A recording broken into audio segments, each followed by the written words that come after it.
ناظرین کرام، کل سے ایک بحث چلی ہوئی ہے چاند دیکھنے کے حوالے سے کہ روزت ہلال کمیٹی نے رات 10 بجے کون سا چاند چڑھا دیا ہے، کون سا چاند ہوتا ہے جو رات 10 بجے نظر آتا ہے۔ اس سے پچھلے سالوں میں رات کے 12 بجے بھی اعلان ہوتے رہے ہیں، اس کے بعد بھی ہوتے رہے ہیں۔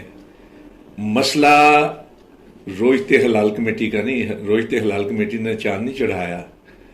روزت ہلال کمیٹی کے پروسیس کو سمجھنے والے جانتے ہیں کہ اصل معاملہ ہے کیا۔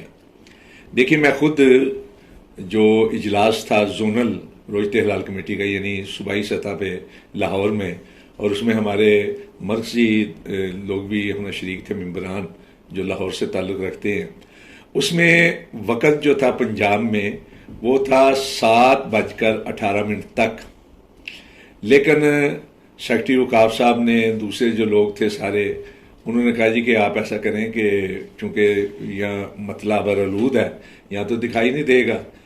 تو چاند تو کل ہو چکا تھا اور نظر آنے کے امکانات بھی تھے، لیکن مطلع ابرآلود ہونے کی وجہ سے چاند دکھائی نہیں دیا۔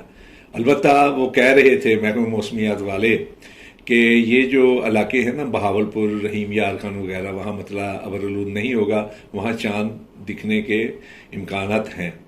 لیکن 7:06 پر جو ہے سیکرٹری وقاف صاحب نے پریس والوں سے ہم نے کہا جی کہ ہمیں تو چاند نظر نہیں آیا، لیکن یہ ہے کہ حتمی اعلان جو ہے وہ مرکزی روزت ہلال کمیٹی ہی کرے گی۔ بعد میں مرکزی روزت ہلال کمیٹی کی طرف سے رات 10 بجے یا اس کے تھوڑی دیر کے بعد اعلان کر دیا گیا کہ چاند دکھائی دیا ہے۔ اس پر یار لوگوں نے خوب تبصرے کرنے شروع کر دیے اور شکوک و شبہات کا بھی اظہار کیا۔ روزت ہلال کمیٹی صرف علماء پر مشتمل نہیں ہے، اور اگر علماء پر بھی ہو تو وہ ایک قابل اعتماد کمیٹی ہے، اس لیے کہ اس میں تمام مکاتب فکر کے جید علماء کرام ہیں، مسلمہ نمائندے ہیں، تسلیم شدہ نمائندے ہیں، یعنی ہم یہ کہہ سکتے ہیں کہ تمام مکاتب فکر کی وہاں باوقار اور مسلمہ نمائندگی موجود ہے۔ پھر اس کے ساتھ ساتھ فلکیات کے ماہر ہوتے ہیں، موسمیات کے ماہر ہوتے ہیں، اور وہ بتاتے ہیں کہ چاند جو ہے۔ اب اس سلسلے میں ہوا کل یہ کہ آپ جانتے ہیں کہ پشاور میں اجلاس اس لیے رکھا گیا کہ اجلاس پشاور میں رکھنے کی وجہ یہ تھی کہ وہاں مسجد قاسم جان والے ہمیشہ ایک دن پہلے روزہ رکھتے ہیں اور ایک دن پہلے عید مناتے ہیں۔ اس کا تعلق چاند کے ساتھ نہیں، اس کا تعلق ایک فقہی مسئلے کے ساتھ ہے۔ در مختار کی شرح ہے رد المختار، جسے عرف عام میں شامی کہا جاتا ہے، اس میں امام ابو حنیفہ رحمۃ اللہ علیہ کا ایک قول ہے کہ اگر مغرب میں چاند دکھائی دے تو تمام اہل مشرق کے لیے وہ رویت کافی ہے۔ مسجد قاسم جان پشاور والے، جنہیں عرف عام میں پوپلزئی کہا جاتا ہے، وہ اس قول کے مطابق فتویٰ دیتے ہیں۔ وہ کہتے ہیں کہ چونکہ مغرب میں یعنی سعودی عرب وغیرہ میں چاند دکھائی دے گیا، اس لیے ہو گیا، سب کے لیے ہو گیا، جبکہ باقی احناف جو ہیں وہ صاحبین یعنی امام ابو حنیفہ رحمۃ اللہ علیہ کے دو شاگرد جو ہیں، ان کے قول کے مطابق کہ ہر علاقے کی رویت الگ ہے، اور جس پر تقریباً تمام مکاتب فکر جو ہیں ان کا اتفاق ہے، وہ اس کے مطابق عمل کرتے ہیں۔ یہی وجہ ہے کہ مسجد قاسم جان والوں نے کبھی مرکز روزت ہلال کمیٹی جو ہے نا، مرکزی روزت ہلال کمیٹی، اس کے ساتھ اتفاق نہیں کیا۔ یہ مولانا مفتی منیب صاحب کا معاملہ نہیں تھا کہ وہ بریلوی ہیں اور وہ دیوبندی ہیں، نہیں۔ جب مولانا مفتی محمد شفیع صاحب رحمۃ اللہ علیہ سربراہ تھے تب بھی انہوں نے اختلاف کیا، مولانا احتشام الحق تھانوی کے دور میں بھی اختلاف کیا، مولانا عبداللہ صاحب جب سربراہ تھے تب بھی اختلاف کیا، مفتی منیب صاحب کے ساتھ بھی اختلاف ہوتا رہا، آج کل مولانا عبد الخبیر ہیں، وہ بھی دیوبندی ہیں، تب بھی اختلاف ہوتا ہے۔ تو پشاور میں اس لیے رکھا گیا تھا کہ یہ امکان بھی ختم ہو جائے کہ وہ کہتے ہیں جی دیکھیں ہماری گواہی قبول نہیں کرتے۔ بھائی گواہی تو قبول کریں، جب چاند طلوع ہوگا تو آپ دوسروں کو بھی دکھا دیں، اس لیے وہاں اجلاس رکھ لیا۔ پھر اس کے بعد یہ ہوا کہ مطلع ابرآلود ہونے کی وجہ سے کہیں سے شہادت نہیں ملی۔ 4 آدمیوں نے مردان سے یہ کہا کہ ہم نے دیکھا ہے۔ اب اسپارکو والوں نے ان سے پوچھا جی کہ کس ٹائم دیکھا ہے، کہنے لگے جی 7:23 پر دیکھا ہے، جبکہ وہاں جو مغرب کا وقت تھا نا، سورج ڈوبنے کا وقت، وہ 7:25 اور 26 تھا۔ تو انہوں نے کہا جی یہ جھوٹ بول رہے ہیں. اچھا اسی طرح جو ہے اس اسپارکو والے انہوں نے بتایا تھا کہ یہ 8 سے 9 ڈگری کے درمیان میں چاند دکھائی دے گا. اب وہ باقاعدہ پوچھا جاتا ہے جب کوئی گواہی دیتا ہے کہ بتائیں آپ نے کس سائڈ پہ دیکھا ہے, کس وقت دیکھا ہے.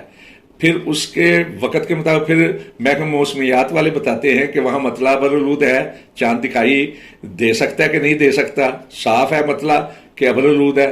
تو ان ساری چیزوں کو مد نظر رکھ کے اب ہوا یہ کہ ایسے میں ایک فلائٹ جو ہے پشاور سے کراچی کے لیے روانہ ہوئی 7:35 پہ پشاور سے. ان لوگوں نے جہاز میں سے نہ صرف یہ کہ چاند دیکھا بلکہ اس کی تصویریں بھی بنا لی. پورے جہاز کے اندر ایک دوسرے کو مبارکباد بھی دی گئی. وہ جا کے 8:30 بجے کے قریب یا 8 سوا 8 کے قریب جو ہے کراچی میں لینڈ. انہوں نے جب کہا کہ ہم نے دیکھا ہے تو ایک نئی بحث شروع ہو گئی کہ کیا بادلوں کے اوپر سے دیکھا ہوا چاند ہے قابل قبول ہے کہ نہیں.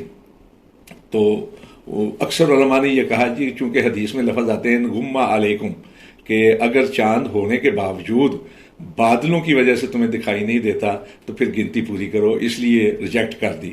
یعنی اور وہ دیکھنے والے کون تھے؟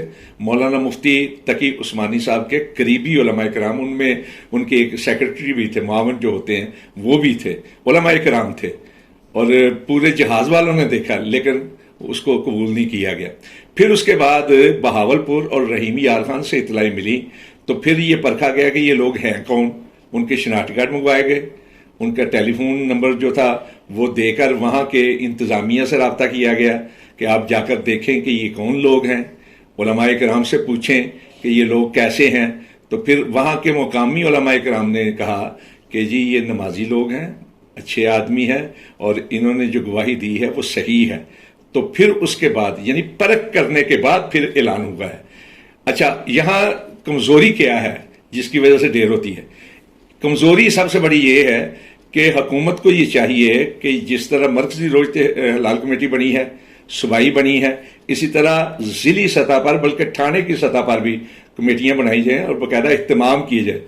دوسرا یہ کہ مرکزی روزتے حلال کمیٹی کے جو رابطہ نمبر ہیں یا جس جگہ اجلاس ہونا ہو وہاں کے رابطہ نمبر جو ہیں ان کو مشتہر کیا جائے تاکہ جو لوگ دیکھیں فوراً اطلاع دیں.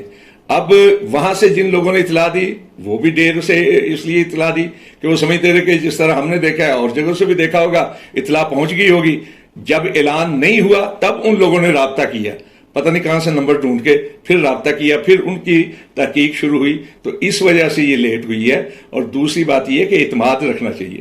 رسول پاک صلی اللہ علیہ وسلم کی حدیث ہے کہ رمضان کے چاند کے لیے ایک گواہی کافی ہے اور عید کے چاند کے لیے 2 گواہیاں ہونی جو ہیں وہ ضروری ہیں. اور جو لوگ گواہی دیں وہ شاہد عادل اور اسلامی تعلیمات پر عمل کرنے والے مسلمان ہوں تو ان کی گواہی. تو یہاں کئی لوگوں نے گواہی دی ہے. تو جو کمزوریاں ہیں ان کے باوجود ہمیں اعتماد کرنا چاہیے, اس لیے کہ یہ متفقہ اور بااعتماد کمیٹی ہے. تمام مخاطب فکر کے جیت علماء کرام اس میں موجود ہیں, نمائندے موجود ہیں, اور حکومت کی طرف سے بھی جو ہے فلکیات کے ماہرین اور موسمیات کے ماہرین جو ہیں وہ موجود ہوتے ہیں اور باقاعدہ حکومتی ذمہ داران اس کمیٹی کے اندر شامل ہوتے ہیں. یہ ممکن نہیں ہے کہ کسی کے دباؤ کی وجہ سے فیصلہ ہو جائے, کبھی ایسا نہیں ہو سکتا. اس لیے اچھے ذہن کے ساتھ اس کو ماننا چاہیے, اس کے فیصلوں کو ماننا چاہیے. اور آج واقعتاً پہلا روزہ تھا. السلام علیکم ورحمۃ اللہ وبرکاتہ.